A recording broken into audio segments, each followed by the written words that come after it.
Manajemen Sriwijaya FC sudah mengajukan untuk mendapatkan vaksin pada Dinkes Sumatera Selatan dan Kota Palembang untuk diberikan pada pelatih, pemain, dan ofisial Laskar Wankito. Setelah pengajuan vaksin itu, rencananya awal Juni 2021, vaksin akan disuntikan. Setelah vaksinasi tersebut, Sriwijaya FC merencanakan laga latih tanding.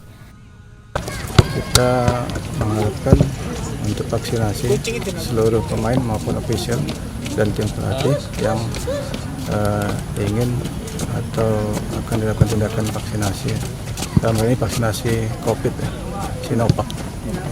Jadi bincang-bincang dengan pelatih, head coach diharapkan sebelum awal Juni ya, karena mungkin nanti ya tahu kan ada rencana beberapa agenda ya,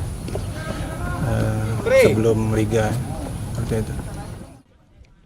Tim medis Sriwijaya FC sudah melakukan tes kesehatan pada pemain, pelatih, dan ofisial pasca libur Lebaran.